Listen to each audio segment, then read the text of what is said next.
Welcome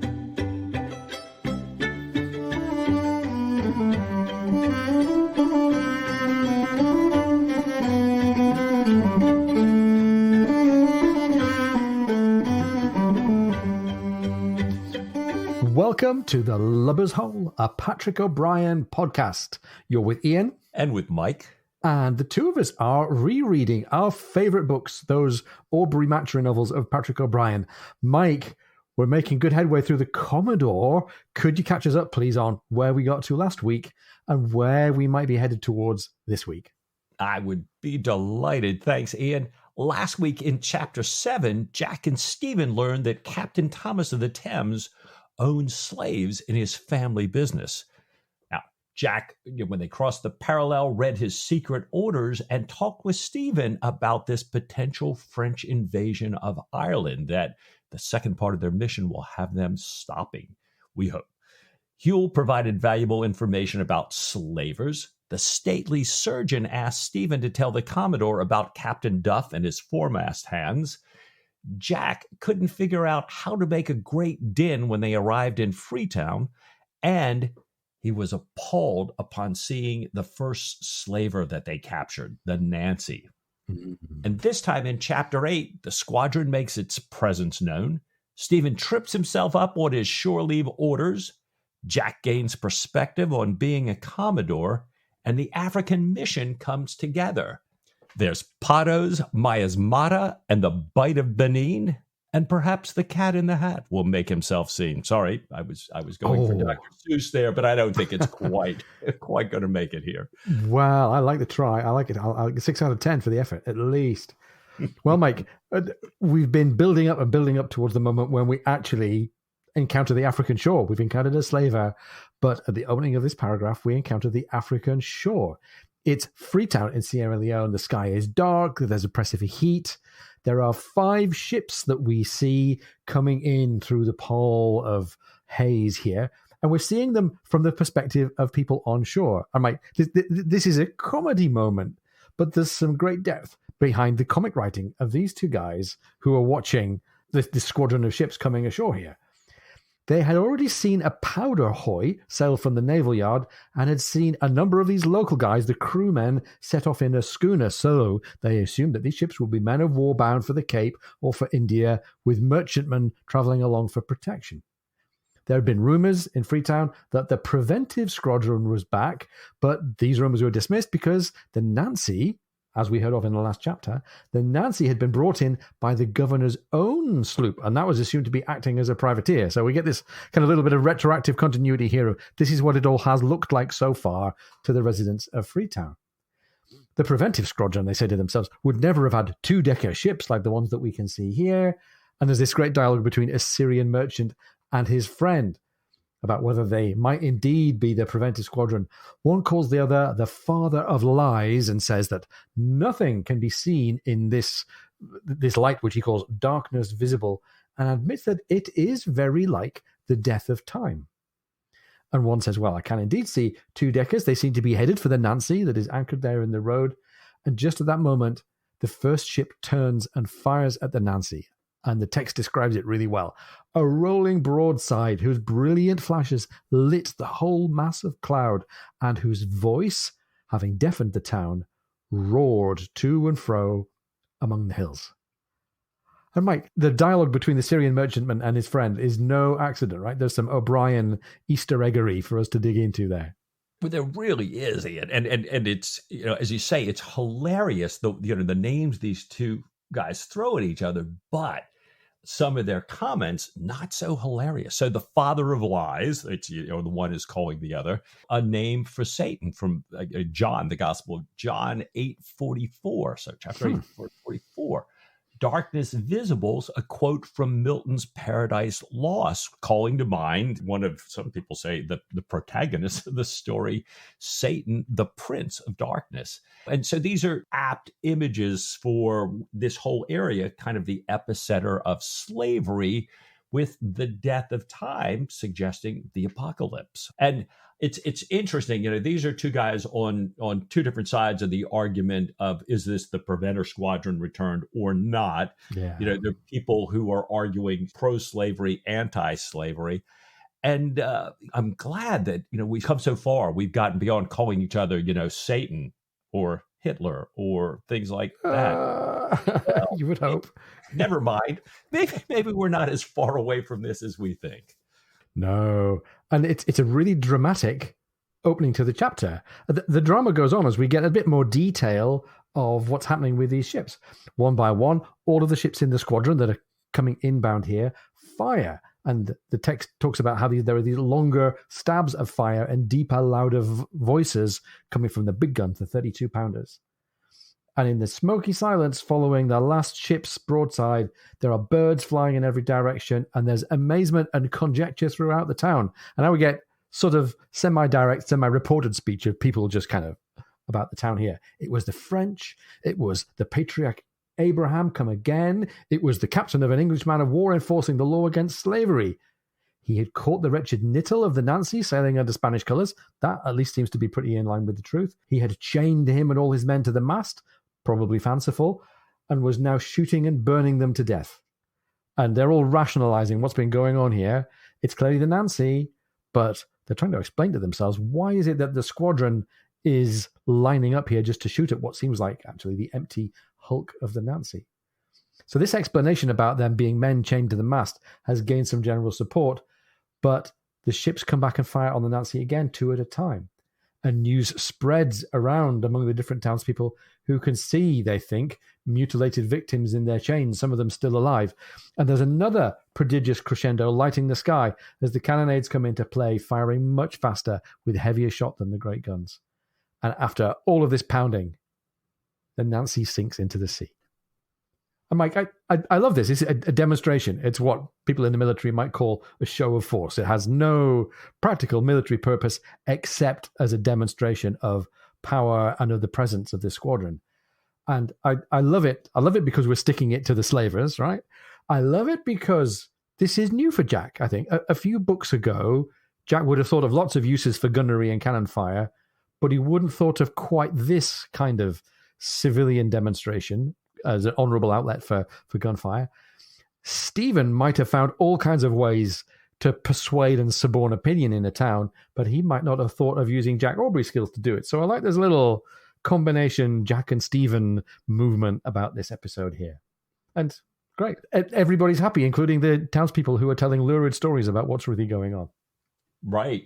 Yeah, this shock and awe demonstration that the ministry wanted, Jack has certainly delivered it. And right. At supper, Stephen's underscoring that. He tells Jack that, the ministry could not have asked for a greater display or a more convincing proof of the squadron's presence.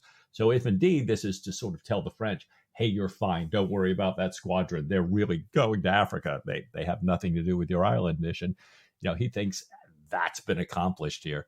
And Jack compares the demonstration to a Guy Fawkes night. So it really was a Guy Fawkes night. And he's so grateful that the governor made these discreet arrangements that you were telling us about, Ian, to kind of make the townspeople really think, no, it's not the Preventer Squadron. But wow, it is.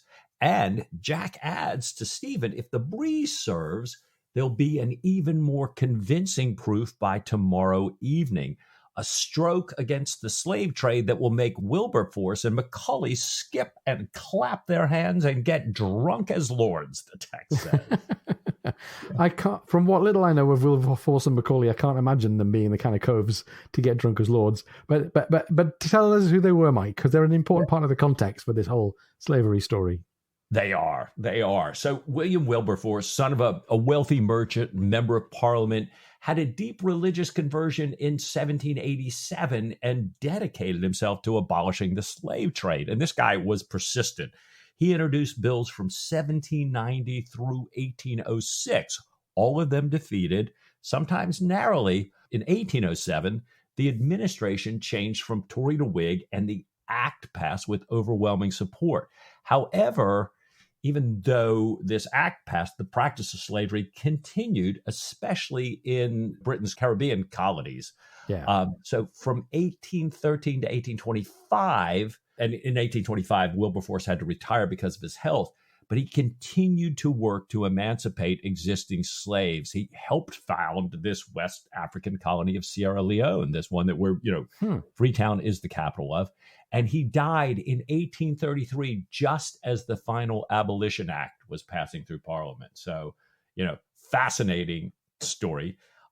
We had two other guys mentioned in the text. At first, Stephen is suggesting maybe Romilly and then Macaulay. And Jack's like, no, Wilberforce and Macaulay. Zachary Macaulay was a Scots-English philanthropist who became an ardent opponent of slavery. He had worked as an accountant on a Jamaica plantation, so he saw this up close and firsthand and became the first governor of Sierra Leone in 1784. He played a leading role in Wilberforce's campaign to abolish the trade. The other guy that Stephen suggested is Sir Samuel Romilly. He had been a member of Parliament. When he first came to Parliament, he made a really big speech condemning slavery in 1806. But you don't hear a lot from him in Parliament, but as a private lawyer, he was involved in several cases against illicit slavers in the colonies. Yeah. So it's great to kind of track the evolution of points of view and the evolution of the kind of influence of these people that we now can look back on as pioneers in anti-slavery movement like Wilberforce. I think we've also mentioned John Newton, the guy who wrote Amazing Grace. He wrote that quite late in his life, later on in the 19th century. He was involved in the anti-slavery movement, having been a Royal Navy sailor in dubious circumstances, got pressed, deserted, found himself aboard a slave ship, fell out with the captain, was actually imprisoned himself as a slave for a while in Sherbro, right where the action of this novel is happening, and then took off on a ship that I think we believe rescued him. And he himself ended up almost shipwrecked in a storm-ravaged ship that finally found its way to the shores of Ireland. So we've got a personality here who's connected with slavery and is connected with a voyage from the Bight of Benin here up to Ireland. So there's all kinds of parallels. It's really, really great. So the big demonstration in the harbour here is done. And the next day, everyone's watching out for their friends who had slipped away before the height of yesterday's gunfire. They're excited about the possibility of prizes and the shore leave that they're all longing for once all the squadron ship's boats return. And everyone cheers as these boats come into view, bringing with them an improbable number of prizes, at least 5 schooners, 2 brigs, and a fully rigged ship. And as Jack had hoped, there's yet more astonishment in the town than they'd had with the Nancy demonstration the night before. Nobody's ever made a haul of captured slavers quite this big, and people with an interest in the slave trade can all see that these vessels that have been captured are all slavers. So there's no doubt this isn't just random privateering or repression. This is targeted at the slave trade. And once again, Mike, I think if you're the person writing the copy in the newspapers in London a few months prior saying we're going to take care of the slave trade, you'd be really happy with this really, really visible impact that this campaign's having here. So the townspeople are excited. The people of the ships of the squadron are excited. There's going to be prize money for the sailors. They're going to be bringing the prize money on shore, and that means, a little economic boom for Sierra Leone here. And there's bounty for each released slave to the amount of £60 for a man slave, £30 for a woman, and £10 for a child. That's going to be shared amongst the Navy crews here. All of the returning boats can now serve as liberty ships, ferrying people ashore. So there's the possibility of a really, really big party time here on shore in Freetown. And the sailors are hurrying below to beautify themselves. But Mike, this is a Patrick O'Brian book, and we're only just getting started with the chapter. There's no way a highly anticipated party goes ahead without some kind of interruption, right? Yeah, and it starts almost immediately, as you say. The word starts passing on the crews of the different ships of the squadron. No liberty, no shore leave past sunset in Sierra Leone. Doctor's fucking orders, they say. And this is confirmed, by the captains, ultimately by the Commodore himself. And there are a number of very strongly expressed sentiments about the doctors passed among the men. And as these are all happening, Stephen's down below in the cabin with Jack and Huell. Stephen's sewing up Huell's arm. Huell's making his informal report about the raids on Sherborough, Magna, and Los to Jack. And there had been no guard, he says, no resistance in Sherborough. They were taken by complete surprise. And almost immediately, the anchor watch was bundled below under hatches, told they'd be blown to pieces if they gave any resistance. And so, they took all the schooners this way. There was one ship that was, already underway when they got there. They met a little resistance there, and that's where Huell had gotten this slash on her arm. But they took her easily as well. And their next two stops were much the same. But Huell happily reports that they were fired upon there. And the text tells us that Jack was also glad to hear it, since any ship firing upon a man of war is guilty of piracy and forfeit regardless of its colors or nation. So we've got this whole thing going on. For some ships, slaving is illegal. For others, it's not illegal. Who's your master? What flag are you flying under? If you're Portuguese, or you north of the line, south of the line, all this stuff. And so Jack says to Huell, what about the captured vessel's papers? He wanted to make sure that there's also big fines if you interfere with an actual legal slaver. So Huell says he remembered the governor's words about not letting a legal quibble get in the way of what is obviously right. So he reports that the papers are mostly destroyed or lost overboard, with the exception of a few Portuguese captains' manifests saved for show, since they aren't protected north of the line. So he's kind of very conveniently going, papers? Yeah, sorry. Gosh, we lost all those in the fighting, which didn't happen. And he said he'd clapped the pirates straight into irons without regard to papers. So the ships that fired on us, doesn't matter. We're all good.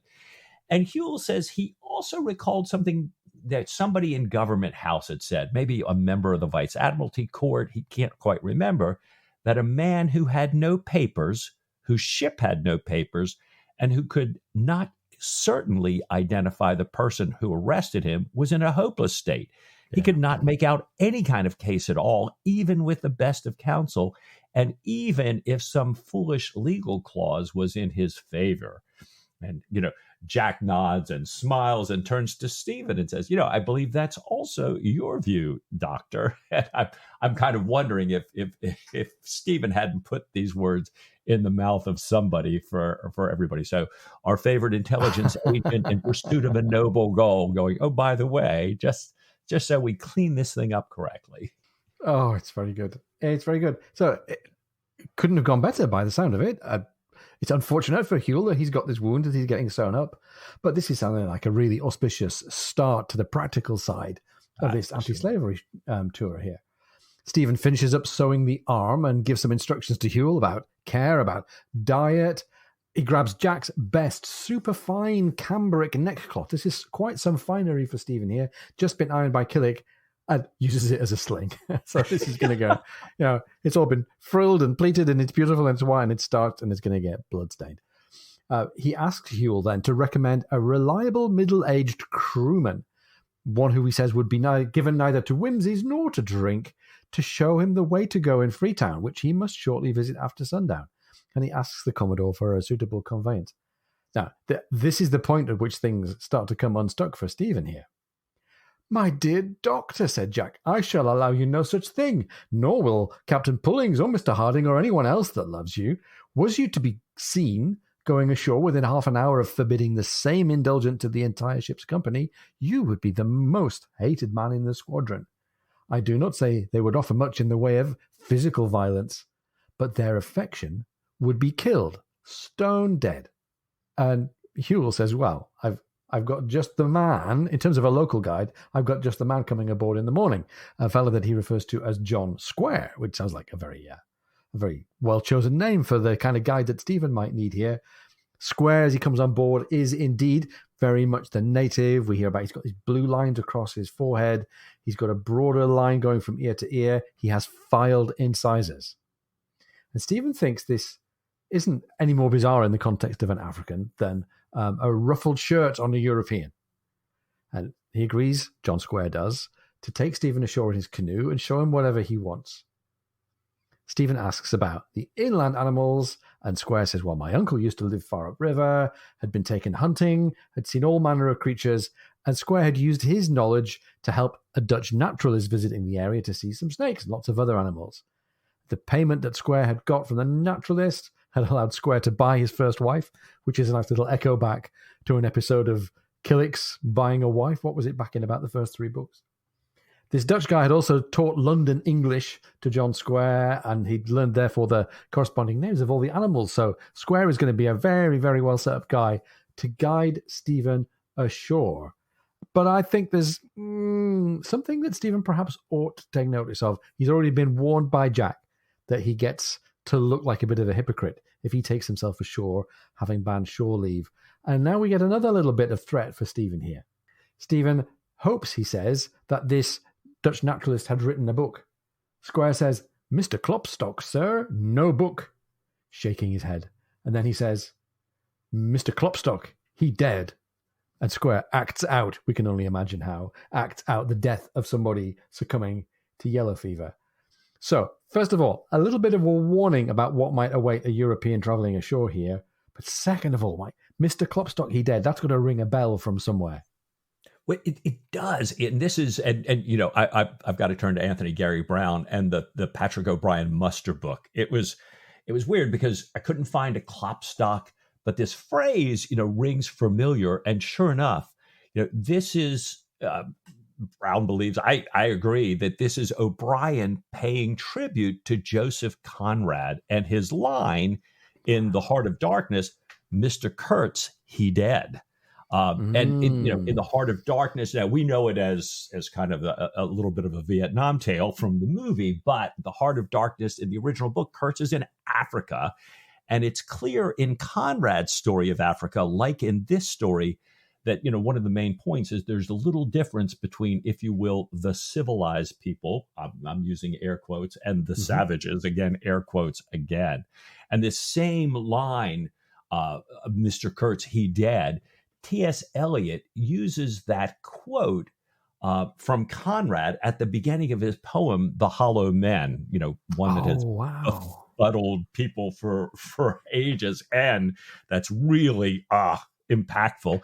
And right after this quote at the beginning of The Hollow Men, there's a reference to Guy Fawkes' night, immediately the same night that Jack referenced, you know, just a few paragraphs earlier. So I think it's not at all unintentional on the part of O'Brien, and a beautiful, fabulous Easter egg for this novel, this chapter. Brilliant.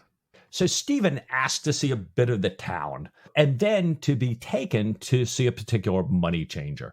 And as they walk along, Square tells Stephen about another naturalist that he knew as a boy, Mr. Afzelius, a Swedish botanist who spoke English. But even though he had been there for years in country, he didn't publish a book either because the French burnt down his house and his collections, his specimens, and his papers when they took the town in 1794. And again, this is an actual reference, not a Klopstock, but Adam Afzelius was a pupil of Linnaeus and a botanist to the Sierra Leone Company from 1792 to 1796. He did extensive collections there. And as Square says, he did lose much of his collection in 1794. But even though he didn't publish a book ever, under his own name, a lot of his botanical observations, especially, were published in many learned journals. Well, Square and Stephen walk through the market. They're looking at all the fruits and vegetables, the fish and oysters. And Square is pointing out people from different African tribes, showing how by the hue of their color, by their dress, by the way they're actually adorned, if you will, like Square is differently. He's pointing out the tribes and the language and everything. And he's telling Stephen that people from all the nations that were ever sold into slavery live here, including the Nova Scotia blacks, saying, Stephen, you know all about those. And Stephen says, no, actually, I don't. And Square tells him that slaves from America who fought on the king's side in the Revolutionary War were moved to Nova Scotia kind of to protect them after the war ended. And Square says the ones who lived through all the snow for 20 years came to Freetown. I get all of that. Yeah, man, what a life. What a life that must Yeah. have been. Right. So now John Square takes Stephen to see Mr. Homuzios, a Greek money changer. I think we've had this before, that money changers and local merchants are kind of Stephen's way in to the local intelligence community. Stephen greets this guy, Homuzios, in French, as the text says, had been agreed long since. So this is not just a casual, can you cash me a check kind of an encounter here. He says, I have a letter of change. And as Homuzios greets Stephen, he reads the letter and says, I've never had that amount of money carried to the market. So he sends for the clerk to mind the stall and escorts Stephen away into his beautiful Arab home. And now the real intelligence exchange can happen between these two guys.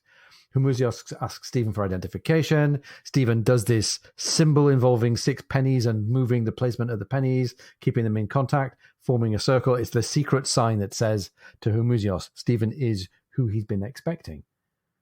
And Homuzios reaches under his shirt and gives Stephen 50 guineas and says that his chief had told him that he would have the honor of receiving messages for Stephen from time to time. And rest assured, just like the money safe in my bosom, he says, the messages will be safe there as well. Okay, says Stephen, priority number 1, can you help me find some coca leaves from Peru? No problem, says Homuzios. We know where this is headed, right? It's going to take me about a month to 6 weeks by the time I order them. So Stephen places his drugs order and leaves after a cup of coffee thinking, this is much more pleasant than some of the dubious semi-criminal characters he often has to meet. Yeah, imagine meeting a drug dealer being more easygoing than some of the people you regularly have to meet. However, he says there's lots of loose talk in embassies and consulates, so a parallel means of communication is always a necessary evil. So, happy times for Stephen because he's discovered a source of coca leaves, and he's getting back in touch here with John Square.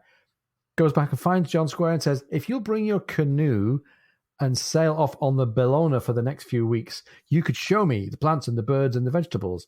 He says, I'll ask Captain Pullings to put you up on the books as a supernumerary, that is to say, not part of the regular crew, and that'll get him some seaman's wages. And Square is very happy with this idea.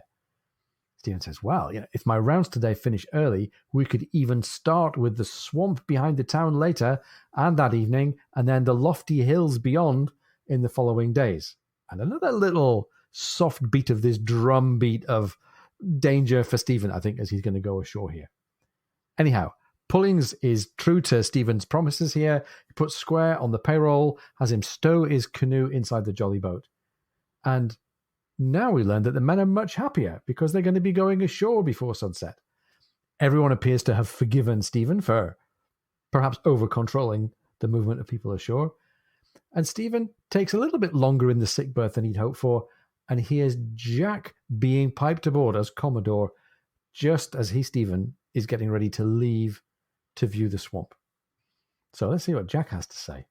Well, Jack tells Stephen all about the governor's excellent dinner with all the captains. But Jack says, with his age, he does feel the heat much more. But he says, you must not be, Stephen, because you've got a coat on.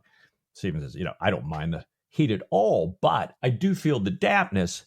And he adds, but you portly subjects, feel the heat more than we spare men. So, never misses an opportunity to poke at Jack, I think, a little bit. But Stephen says, but don't worry, it's going to be the dry season soon. And Stephen says, the reason I'm wearing my coat is because I'm going to view the swamps behind the town, and I don't want to be exposed to the falling damps. And Jack's a little concerned. He says, he remembers Stephen's order about nobody going ashore after sunset, and says that Stephen never told them why. And Jack says it couldn't be the falling damps because there's no falling damps in taverns or bawdy houses where all the sailors on leave go by instinct. And then Jack adds, the text says, like the hart to the water brook. Huh. And I was like, wait, the hart, HART to the water brook. This sounds familiar, but I just had to reel back just a minute here. And this is the opening of Psalm 42. Now, Wow. Many of our listeners may have heard Psalm 42 set to music. Hart here means an adult male deer. You may recognize this psalm phrase better from the New International Version. As the deer pants for streams of water, so my soul pants for you, my God. And so this, as I say, it's been set to music in many religious musical settings over the years. One of the most recent was by the British composer Judith Weir, who set the Yeah. first 7 verses of the song to music for the state funeral of Queen Elizabeth II. Her composition is called Like the Heart, just as Jack would have said. But I suspect she was not familiar with Commodore Aubrey's use of the line, talking about seamen and bawdy houses and Yeah. Like the Heart. Though it would have put a smile on my face to think that she did know about Jack's comments as well as her own take on the song, because I do believe in Amazing Grace. Ah, yes. Fantastic. Now, the conversation gets even better. Stephen reports to Jack that the reason he doesn't want people going ashore is because of what? Because of the miasmata, he says. And Jack asks, in a spirit of mere inquiry, are they like miasmas? Much the same, I do assure you, Jack, says Stephen, and they are at their worst after sunset. And a little chortle here. First of all, because anyone who, like O'Brien, has a bit of knowledge of Greek grammar will spot that this is a pure misunderstanding on Jack's part. Whatever Stephen meant by miasma, and we'll come to that in a second, miasma is a singular Greek noun that originally meant defilement or pollution. And as all of you Greek scholars know, the plural form of a Greek noun ending in A like this is formed by adding the ata, the ata suffix. So miasmata is merely the plural form of miasma, and Stephen's teasing Jack for his use of the anglicized plural miasmas. And that's the kind of joke that you love, right? It takes you 2.5 minutes to explain. But if you get it in like 1 second. Anyway, O'Brien, you're killing us with this Greek grammar humor here. But then let's dig into what miasma theory is. It's an abandoned medical theory that held that diseases like cholera, chlamydia, the Black Death, maybe even yellow fever, were caused by a miasma, a form of bad air, also known as night air. And by the way, malaria means nothing more or less than bad air. And so this idea held that epidemics were caused by miasma, by some kind of pollution in the air emanating, they thought in particular, from rotting organic matter. So Stephen's thinking it's the miasma. Now, miasma theory was advanced by Hippocrates in the 4th century BC. It was still part of the scholarship of physicians at the time that Stephen was educated. It was eventually abandoned by scientists and physicians after 1880, replaced by the germ theory of disease. Specific germs, meaning bacteria and viruses and fungi, not miasma, are now known to be the true cause of disease. So Stephen's trading on some ancient knowledge here in his rationalization to himself of what is or isn't dangerous as he goes visiting the swamps.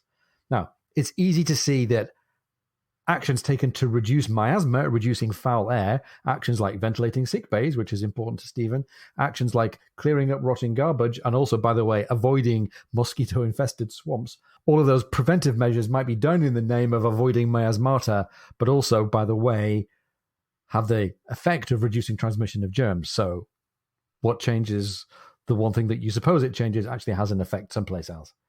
It's really tough. It's really tough being an experimental scientist. It's really tough being a post-Enlightenment rationalist, telling yourself that it's safe to wander around a mosquito-infested swamp in West Africa at sunset. I just love that. Thank you, Ian, there. Well, having heard Stephen's explanation for the rule not to go ashore, Jack turns to the stern window, notes the position of the sun, and tells Stephen, fair is fair, you know. You cannot deny all hands liberty and then go rioting among the owls and the night birds yourself. And Jack finally persuades Stephen that there's no inherent understood exceptions or special cases to this rule. And, Stephen kind of says, well, I wouldn't have seen much tonight anyways. I'll just go tomorrow. And Jack says, well, I'm sorry to tell you that as far as your great dismal swamp is concerned, there is no tomorrow. So a little philosophical take on the journey, but in real time, he's saying, we're leaving on the turn of the tide because we've got to get to the other slavers before wind of what's happened here reaches them. And, the governor's told Jack about several of them soon due to complete their cargoes. And if they leave immediately, they may catch them in the act of doing so. So as always, There's not a moment to lose. Familiar territory here. So Stephen can't help but agree, but he's clearly a bit mad with himself for not having left some kind of proviso or caveat in his blanket statement that he'd made about no shore leave. He's mad at himself for not having left some kind of exception, as he calls it, for the common good. Now, Mike, this looks like another bit of self-deception for Stephen here. We all know, with our post-19th century view of infections and yellow fever and germs and swamps, we all know the risk that he's exposing himself to here.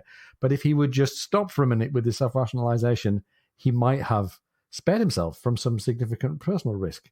But all this is still to come. He's railing against all the circumstances that are getting in the way of his trip. If only, Mike, if only he knew. Yeah, for sure. Well, he takes a turn on deck and is comforted by a sight of a large school of flying fishes skimming well above the surface. He's watching these frigate birds come in and snapping them up in the fading light, and just admires their breathtaking speed of these birds. And he's thinking about Square's mention of the Phillips Island River, that where they're headed now, Phillips Island. And it's a clear walking path. It's will be great for viewing chimpanzees, that there are elephants further off, baobabs, and 14 different kinds of bats, Square promises, some with huge monstrous faces, and perhaps even a potto. And he hears the call to weigh anchor, realizes they're going to be sailors running all over this, and he ducks out of the way down to the cabin. Well, I'm really excited to hear about the possibility of the potentiality of the merest, slightest chance of a potto, and I think Stephen is too. Jack says he's really sorry to have dashed Stephen's spirits about visiting the field swamp, and Stephen tells him, it's fine. I've been thinking about the delights of the Phillips Island River, which, according to Tom Horn's website, is a fictitious island river. And he's also been thinking about the possibility of a potto, and that's returned what he describes as his own native cheerfulness. And Jack takes the bait here. He says, okay, tell me what's a potto? And Stephen replies with a little bit of description for all of us who might need some persuading to win ourselves off of sloth love here. It is, he said, a little furry creature that sleeps all day, curled up in a ball with its head between its legs, and then walks about very, very slowly all night, high in the trees, slowly eating leaves and creeping up on birds as they roost and eating them too. It has immense eyes, which is but reasonable. Some call it the sluggard, some the slow lemur, some the sloth, quite erroneously, for the two have nothing in common apart from their modest demeanor, their inoffensive lives. The potto is the most interesting of the primates from the anatomical point of view. So you may be thinking like us, why then all of the sloth love in Patrick O'Brien and in the fandom and so little potto attention? And we think that's a very, very fair question. Maybe, Mike, pottos being primates are a little bit too much like us, sometimes deadly as well. I'm not sure I completely empathize with creeping up on birds in the dead of night and eating them. But anyhow, we can post some pictures and maybe some video imagery of pottos, and let's see if we can get pottos trending. Nice. Well, speaking of deadly primates, Stephen tells Jack, Adamson saw and dissected the potto, and I fairly long to have the same happiness. And Jack confuses the name that he hears with a sea captain, Adamson of the Thetis. And we couldn't find an Adamson who captained the Thetis, but we have a lot of references to the Thetis in the canon, perhaps because it's the one Thomas Cochrane served on as a midshipman under his uncle, Captain Alexander Cochrane. Well, Stephen corrects, it's not Adamson, it's Adanson. And he tells Jack about meeting Adanson while he was a youth in Paris. He gives him a history of his life, his discoveries, his book on Africa and its fauna and flora. He tells Jack, this is my sole reference on the continent. And he goes in great detail here. Well, while Stephen is talking, Jack is fiddling with his fiddle. Sorry, I just couldn't help it. And he's restrung his violin. He's working with the D string.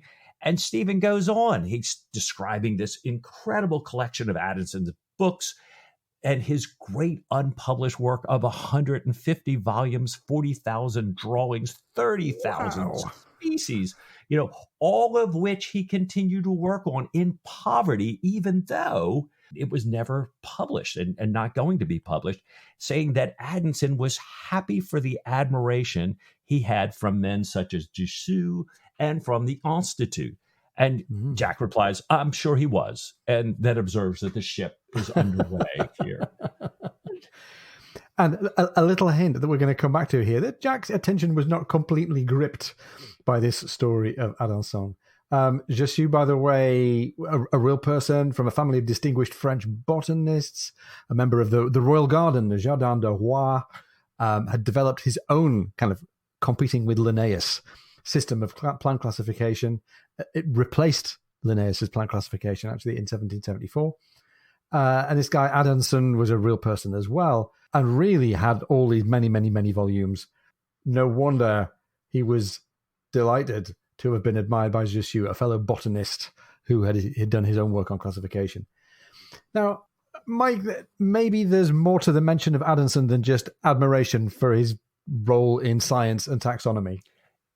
I can't help but wonder in exactly that thing. I mean, here's Adanson, who has all his work replaced by Linnaeus. And as you say, so he really admires somebody like Jussieu, who admires his work, but, and Jussieu's work, replaces part of Linnaeus's classification system.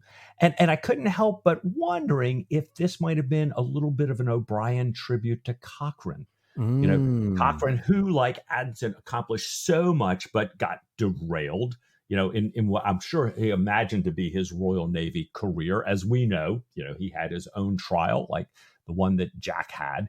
He was later reinstated like Jack was, and he did die Admiral of the Red and had the honorary title, like some of his earlier relatives, Rear Admiral of the United Kingdom. But, it didn't go the way he thought. But then I wondered too, maybe this is O'Brien thinking of himself, how long he had been writing.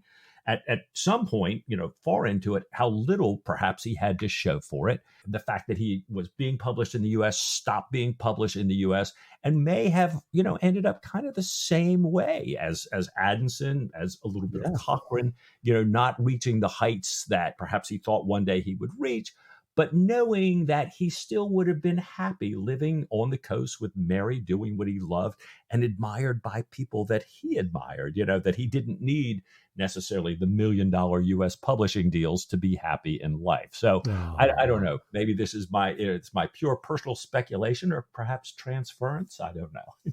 No, I love it. I love it. Even if it's not real, I love the idea that O'Brien is living a little bit of vicarious life through some of the characters that he's writing about here. Anyhow, Jack had drawn a bit of a premature halt to this discussion about Adanson, and they're watching the ships of the squadron falling in behind the Bellona, and meanwhile Jack is tuning his fiddle. And I'm happy with this because we remember just a few chapters ago, Jack couldn't bring himself to play any music, but now it seems like he might have repaired things a little bit with Sophie. Music is on the agenda again. They talk about pitch, about the tuning of the violin strings, and Jack demonstrates what some people think an A should sound like.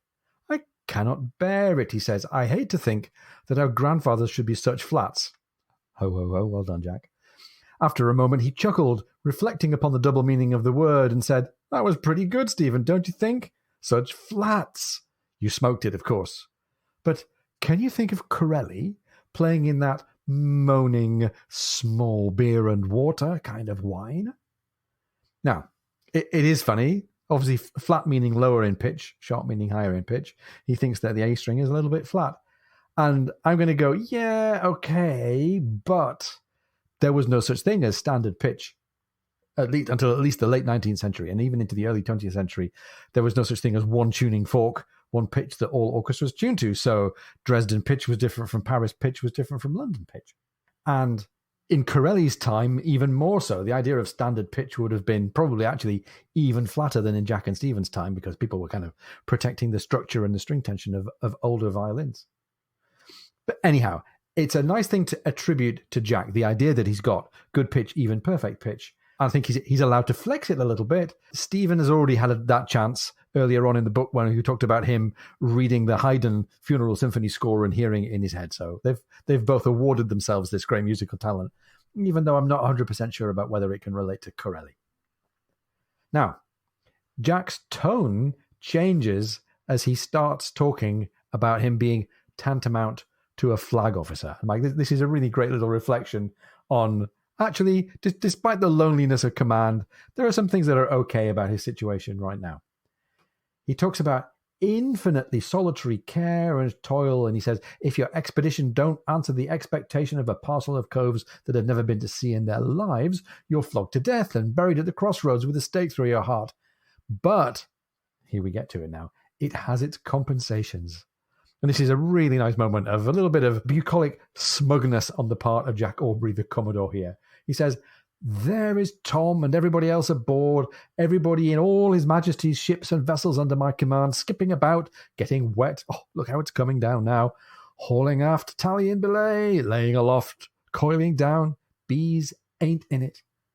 While we sit here like fine gentlemen. Ha ha ha. Come on, she's on an even keel now. Let me call for lights, fetch your cello, and we'll have a tune. This is lovely, isn't it? This is the older, happier, wiser Jack. Older, happier, and wiser probably than the last time he was a Commodore, several books ago. And my God, nice to think that he's learned from the example of the Admiral that he served under in the Mauritius campaign. And after all of the speculation and worry and anxiety and even trepidation in the early chapters, it's nice to get a bit of good old-fashioned good fellowship and good humor between Jack and Stephen here. In the spirit of that good humor, I think we should all, just take a break, take a momentary pause. And we'll be right back after we've tuned our violin strings.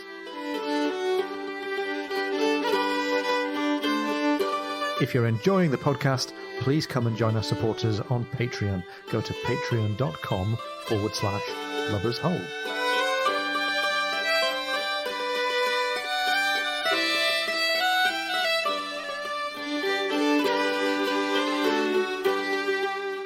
So welcome back. We hope that your A is at exactly 440 hertz for concert pitch.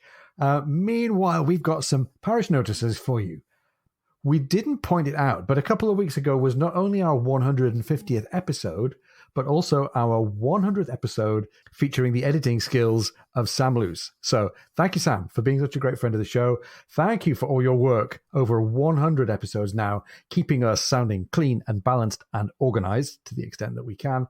And thank you also to all the Patreon supporters whose contributions make it possible for us to work with Sam. So congrats on your century, Sam. And while we're on, Mike, let's say thank you as well to our subscribers on YouTube. Just in the last week or two, we passed the milestone of 1,000 subscribers on YouTube. So thank you to all of you. If you're not already a subscriber and you're on YouTube, don't forget to hit that like and subscribe button. A glass of wine in any case with all of you. Brilliant. Boy, thanks, Sam. Thank you, YouTube. Thank you, listeners everywhere here. Yeah. Well, it's 4:30 a.m. and Stephen's assistant wakes him up to come see a foretopman who's in the sick berth. Now, he came there with a cracked fibula, but now he's on the point of bursting, filled with urine because of, he says, a common calculus. Calculus here meaning a hard mineral mass, probably a kidney stone here. Ooh. We know that, but Jack Aubrey doesn't, right? Yeah, as we'll find out too. True. The sailor, Abel Black, he's embarrassed at his present condition, and he's embarrassed at what's led up to this. He didn't want to mention it to the unknown sailors lying next to him for quite some time. He didn't want to say anything too early in the day. He didn't want to bother the doctors in the night watches, and now it's beyond the point here. Luckily, Stephen knows the condition well. It's a common seaman's malady, and he's, the text says, used to dealing with sailors' wonderfully uneven and complex forms of delicacy. Now, I couldn't help but pause there, Ian, and say, now show me another nautical fiction book that uses a phrase like that. I just love it. Well, Stephen handles the situation for now and returns to bed, but he can't go back to sleep because just as he's swinging easily in his cot, this inner voice comes to him and it says, Matron, You'd already bored poor Jack Aubrey cruelly with your tedious account of Michael Adamson years ago, prating away in the same earnest, even enthusiastic, moral improving fashion for half an hour on end. And he's sitting there smiling and nodding politely, saying, "Oh, indeed, and heavens above. Oh, for shame. You may well blush, but blushing does no good. It's mere remorse of conscience." Stephen can't remember when or where he did this. We do. It was in Reverse in the Middle, chapter 3. But he's horrified, remembering his zealous voice going on, and Jack's civil replies. And he wonders, how often do I do this? Is this just a habit? Is this advancing age? And then he thinks of Jack, and he says to himself, "He is a dear, well-bred man, the creature, but will my heart ever forgive him this moral advantage?" I love it. I love it for Stephen, and I love it for maybe another little bit of self-doubt or confession on the part of Patrick O'Brien. On the one hand, I beat my breast because I was a bore, but on the other hand, I'm gonna stay smug about it. Oh, great. Well, despite all of this moral reckoning going on in his conscience here, Stephen finally falls asleep. Remember that he's still short of coca leaves, so that probably explains it. When he wakes up, he washes and shaves with particular care to dispel the still vivid memory of this embarrassing episode with him in front of Jack here. And on deck, he sees that they're out of sight of land. He can see no smaller vessels, none of the kind of hangers-on of the squadron, just the two-deckers and the frigates. And he hears the midshipman report the reading of the log, and he can smell coffee, toast, bacon, and perhaps flying fish freshly fried. He heads for the cabin, meaning to pass on the report that he's heard from the midshipman, trying to steel himself to play the nautical man here, to give him some credit with Jack, perhaps. But we learn greed and affection overcame him, and he cried, "Good morning, Jack. God and Mary be with you. And would that be flying fish freshly fried at all?" And great job. You try saying "flying fish freshly fried" 3 times fast and have fun with it. I'm just going to wipe this spit off the microphone here, Mike. Why don't you pick it up for a second? Well, Jack serves Stephen some fish, and Stephen notes there's no land or smaller vessels in sight, asking if perhaps the ships lost their way in the dark. And he says, that's probably very probable. And I think to myself, there goes all of the countenance that Stephen hoped to give himself by reporting the pace of the ship and the current when he came in. Right. And Jack is gentle. I probably teasing, but I don't think Stephen notices it. Jack says, he's afraid so, meaning he's afraid they have lost them. but he's sure at least one of them had a compass aboard.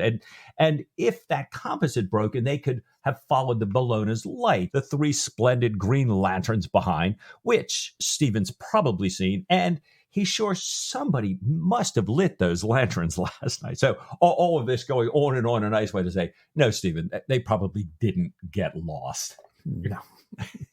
After Killick serves the coffee, Jack says that the breeze shifted in the middle watch, and the brigs and the schooners, which can keep closer to the wind, are now sailing along the coast for Philip's Island, with the Laurel and the Camilla a little further behind, while the rest of the squadron, the group that Stephen saw, heads southwest to go about later and then hit the coast beyond the island to snap up anything that's trying to escape or to help if they have trouble in the harbor. Yeah. And Stephen tries to buy back a little bit of moral advantage for himself here. He says that he remembers last night that he'd been chatting to Jack about Adamson, and he says, "There's nothing more profoundly boring, more deeply saddening than a repeated tale." And Jack says, Jack, no doubt, remembering at least 80% of what gets said over most naval dinner tables is probably repeated. Jack says that may be true in general, but in this case, he was so taken up with his D-string that he thought Stephen might have found his inattention uncivil, and then asks if Stephen would like to hear the plan that he and Huell have decided upon. And I love that really gentle, diplomatic turn of the conversation back to some moral equivalence for both of them here. Everyone agrees, as we go through this plan here, that the majority of what they have to do now is an inshore task, that going close inshore is no place for the ships of the line or the frigates, even if they're as fast and as weatherly as the Surprise is. The bigger ships, says Jack, are good for staying far out to sea and to windward of likely routes of escape, particularly towards Havana and staying out of sight of the shore. And if you know anything about the way the chase of the French fleet is going to go, being across the route to Havana is going to be helpful, but we'll come back to that later. After Phillips Island, he says, he's going to station the two-deckers and the Thames well out to sea, but within signalling distance of one another, and also within signalling distance of smaller craft in between them and the shore. And as this big kind of stretched out kind of surveillance convoy, they're going to work along the coast, trying to stay ahead of the news that the squadron is here, moving all of them from Cape Palmas in towards the Bight of Benin. And Stephen picks up on this name of this particular sea area, the Bight of Benin, and chants, "Beware and take care of the Bight of Benin. There's one comes out for 40 goes in."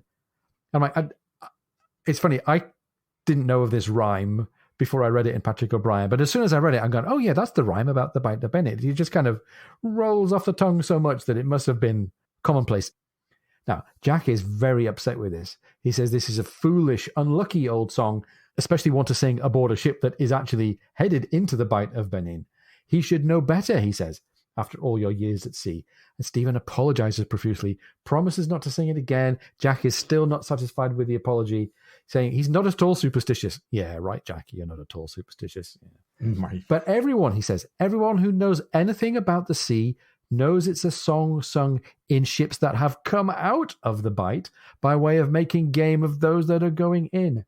Do not sing it again until we are homeward bound, I beg. It might bring bad luck, and it is certain to upset the hands. And maybe Stephen is reminded as well of his false step with the shore leave thing earlier on. So he repeats his apology and says, I won't sing it again, but do tell me some more about this Bight. What's so terrible, he says. Are there sirens or terrible reefs? So what can we learn, Mike, about the Bight of Benin? Well, I was fascinated by the same thing. I thought, well, that just rolls right off the tongue. I can sort of see Stephen, kind of sing-songing it there. And I had no idea about it. A bight, as it turns out, is a concave bend or curvature in a coastline, a river, or another geographical feature, such as a cliff. And a bight also means an open bay formed by such this curvature. Bights are typically broad, open, and shallow as opposed to sounds, a sound which is much deeper.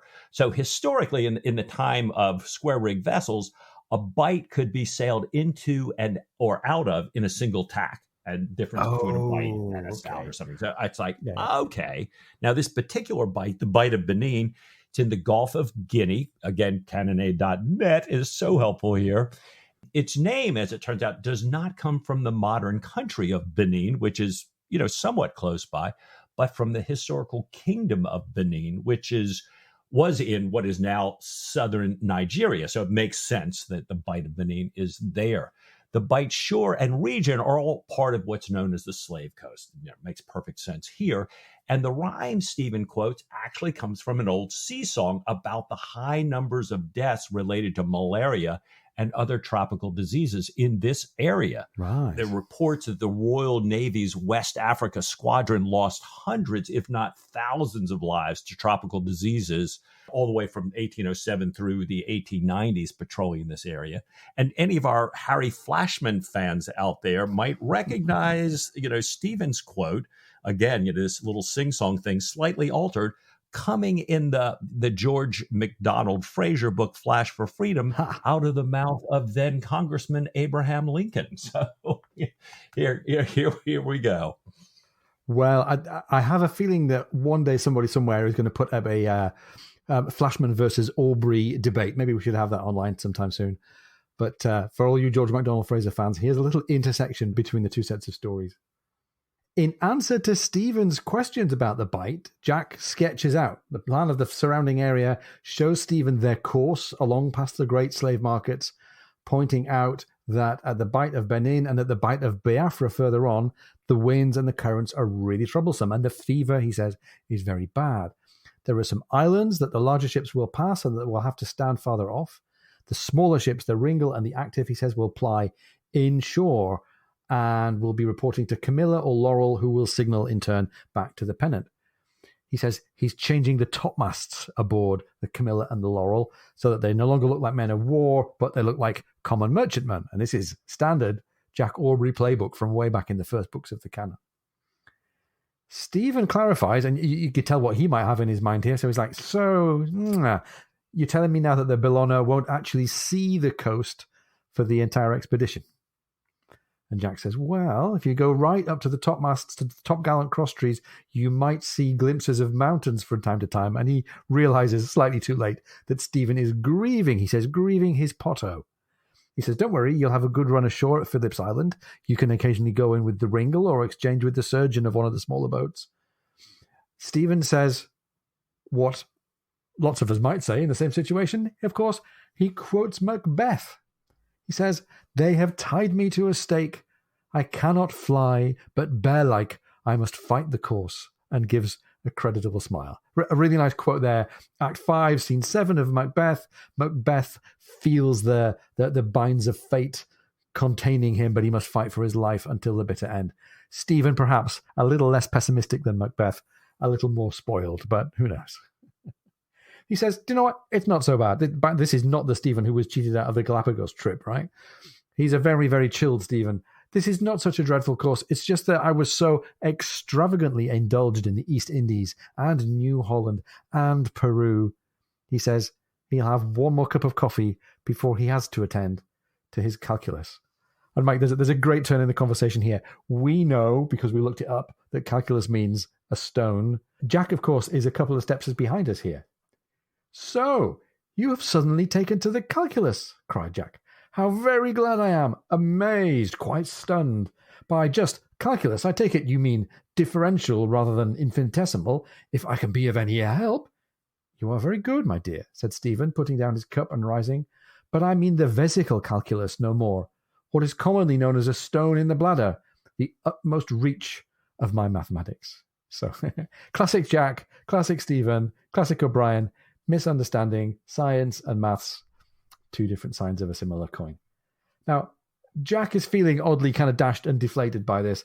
He tells Stephen, don't forget, it's Sunday, just as Stephen walks away. And why might we care so much about it being Sunday?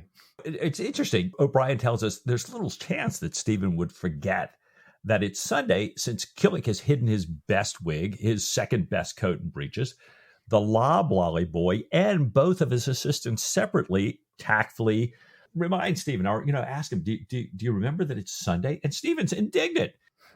Everyone thinks he says he's a brute beast, unable to tell good from evil or Sunday from the rest of the week.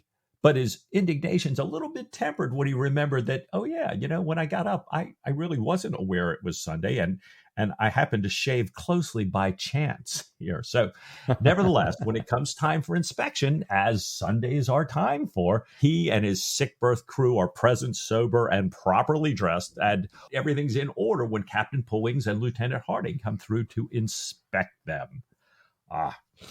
After inspection, Stephen watches close to 100 Royal Marines drawn up exactly. He's watching from the poop, and then he looks beyond them to all the seamen that are there lined up. And then he joins the Catholics, which O'Brien describes as a group of all possible origins and colors. They've joined together to recite St. Bridget's rosary under the forecastle, while the Anglicans hold church further on the ship there. Stephen catches up with Tom Pullings afterwards and asks if Tom survived his ordeal. As Captain Tom had just read one of South's shorter sermons during church. And Tom replies, I have, sir. It comes a little easier, as you said, but sometimes I wish we were just a pack of wicked heathens. Lord, I could do with my dinner and a drink. I love this. I remember first times in the pulpit, right? I'm with you, Tom, here. And I love that O'Brien says, he just finished one of South's sermons, because Robert South, a pastor from earlier, was one of the most famous preachers of his time. And his sermons would be ideally suited for Tom Pullings. He was renowned for his engaging humor and his biting wit from the pulpit. Oh, wow. I can certainly credit Tom Pullings with engaging humor. I don't think he's the biting wit kind of a guy, so I can see how he would definitely need to be reading it, right? Well, waiting for dinner, they get the first wind of the approaching dry season, and that dries out the officers' uniforms, which otherwise have been clinging rather damply to their figures here. At dinner, Stephen compliments his neighbour, a Marine lieutenant from the Stately, on the endurance that he observes in the Marines, standing, marching, and wheeling with perfect regularity in blazing sun, just as in bitter cold. There is something, says Stephen, wonderfully agreeable in the sight of that self-command, or one might almost say relinquishment of self, a very Catholic sentiment, by the way, in that formal, rhythmic precision, the tuck of drum, the stamp and clash of arms. Whether it has anything to do with war or not, I cannot tell. But the spectacle delights me. And there's already a bit of a tease going on here. If I was a very macho, war-minded lieutenant of Marines, I might mind that Stephen says that he can't tell whether it's anything to do with war or not. But the lieutenant is actually pleased. He takes it as a compliment. He says, there's something more to drill than steadiness and obedience to command. He says he doesn't know much about Pyrrhic dancers, but likes to think that the Marines' maneuvers are related to them and to their sacred function. Stephen notes several examples of the religious elements of dancing, like David before the Ark, or the dancing that takes place in parts of Spain where dance is part of the Mass. And by the way, Stephen reported dancing ashore on the Sabbath way back in Master and Commander, so we know he's got form there. Now, Mike, I know of Pyrrhic as a description of a victory, meaning a hollow or a worthless victory. But it turns out that there are Pyrrhic dancers as well. Pyrrhic dancers were Greek war dancers practiced as training for war, simulating combat in the form of a dance. And Plato talks about the attack moves and the defense moves. Homer talks about Achilles dancing around the burning funeral of Patroclus, his friend and wartime companion, and perhaps lover. And maybe there's a connection there between Greek mythology and what some people think about the relationships between men aboard HMS Stately. Yeah, later Stephen returns to the subject, saying that he recalls the Pyrrhic dances were danced in armor. And the Marine says, well, we do too, though with some changes over time. He taps his gorget, a little silver crescent on the front of his red coat, and says that that's his breastplate. It's smaller than Achilles, but so are today's desserts, he says. So Pullings hears a cry from above, says he has to leave to tell the Commodore that land has been sighted. And without the captain present, the talk grows much louder and freer. Stephen and the Marine, have to talk now much louder to hear each other. And over time, Stephen realizes that his neighbor, the Marine, has had way too much to drink and now seems to be focusing on conversation at the purser's end of the table, where several people are talking often at once about sodomy. The second lieutenant of the Thames says that they are never really men. They may have their pretty ways, they may read books, but he says they will not toe the scratch in a fight. And he relates his own experience of being in a gun crew where, two of these sodomites, he says, hid when the fighting got hot. There are other opinions voiced, some more tolerant, some benign, but most, the text says, were violently opposed to sodomites. And Stephen tries to tell the Marine that it's probably not worth mentioning, Achilles' lover here, or the Theban Legion in this atmosphere, but sees that he's now too drunk and too hooked on the other conversation.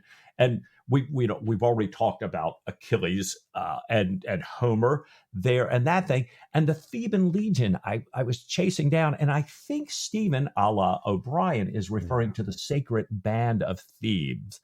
It's a troop of select soldiers made up of 150 pairs of male lovers, which formed the elite force of the Theban army in the 4th century BC, the force that ended Spartan domination. The Theban Legion, as opposed to the sacred band of Thebes, refers to the martyrs of Agaunum, the old name for what is now Switzerland. And a Roman legion who was said to have converted to Christianity all at once en masse was martyred together there in 286 AD because they were no longer willing to submit to emperor worship and to sacrifice to the emperor, as the Roman legions were required to do.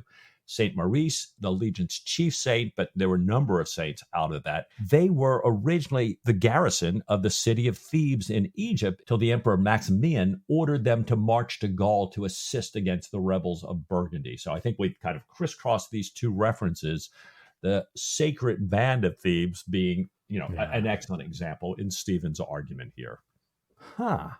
Really, really interesting little bit of history there. And you can see why it becomes, an illustration of the point of difference that's emerging across this dinner table here. The lieutenant from the Thames says, even if I had the same tastes, I should be very sorry to have to go into action aboard a ship commanded by one of them, however stately. And now it all starts to kick off.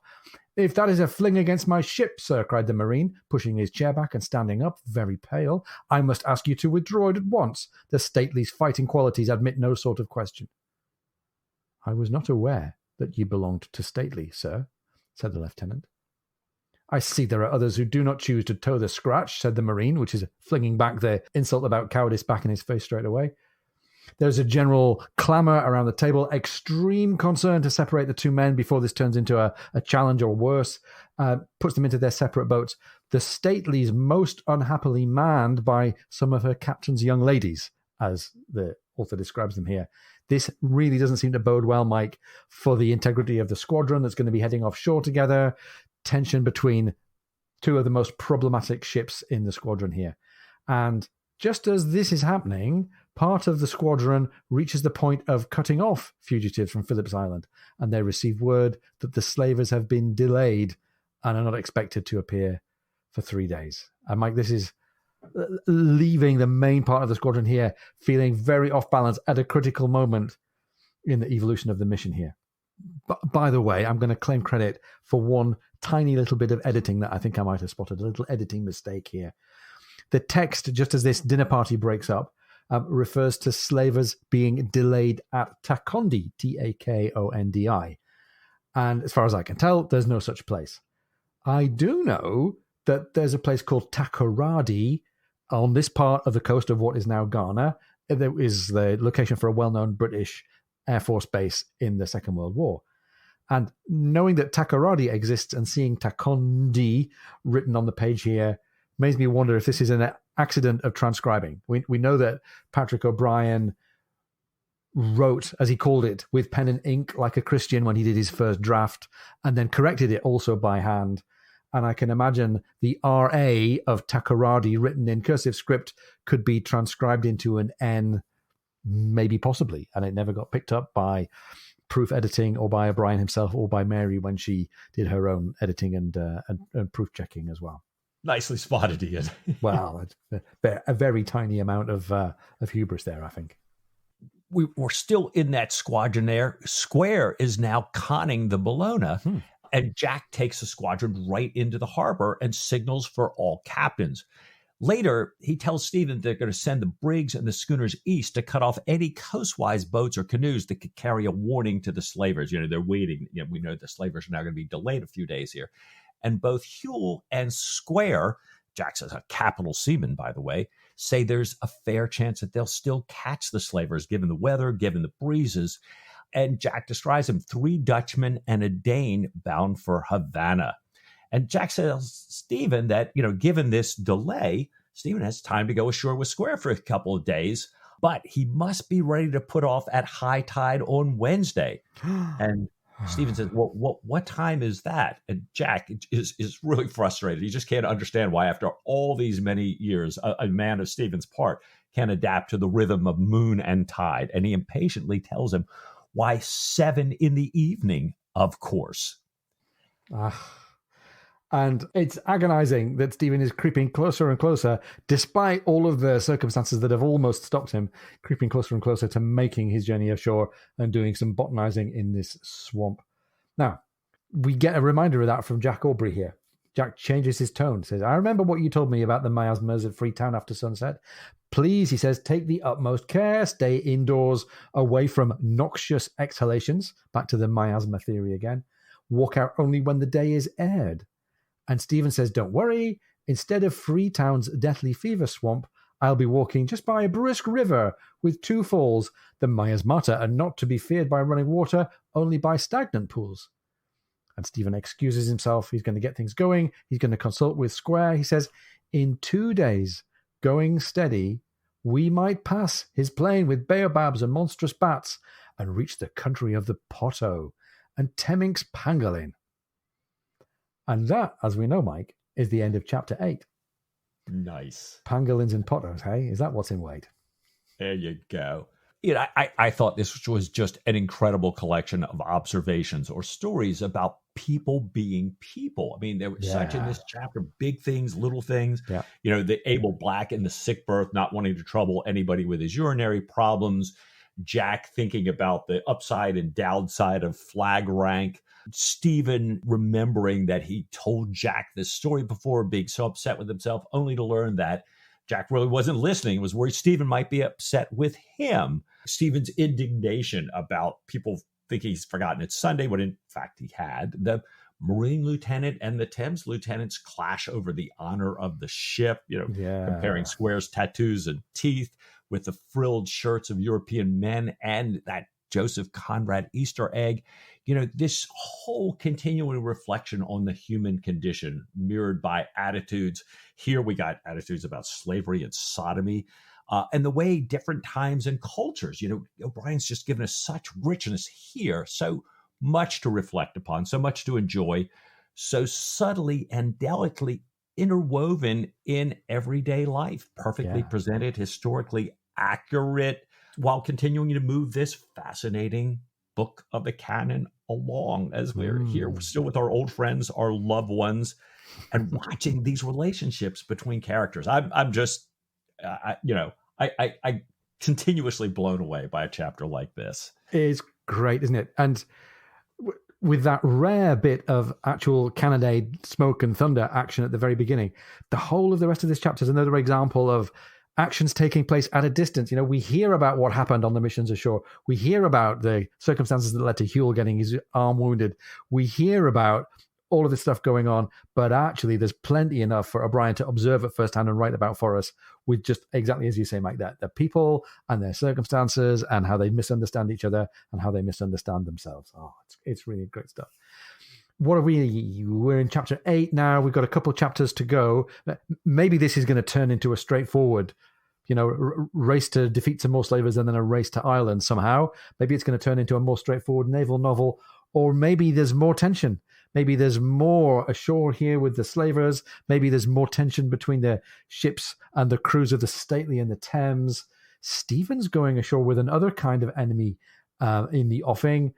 Maybe he'll be back on time. Maybe he'll be back late. Maybe this rhyme about the perils of the Bight of Benin is going to come back to bite Stephen. No word from home as yet either for Jack or Stephen, especially Stephen. I'm thinking, what's been going on with Diana here? Right. And maybe we should check in, Mike, with the with the online betting sites or even with Vegas. What are the chances that this will all turn out well? I guess, Ian, there's only one way to find out. What do you say next week to a little bit more Patrick O'Brien? With all my heart.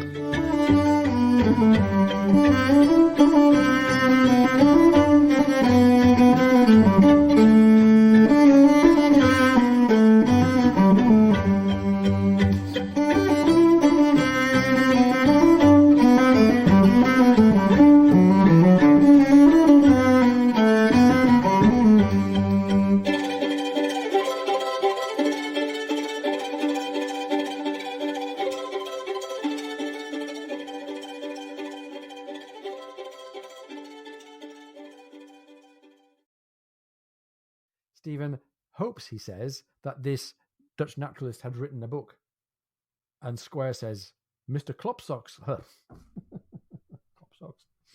Square says, Mr. Klopstock, sir, no book.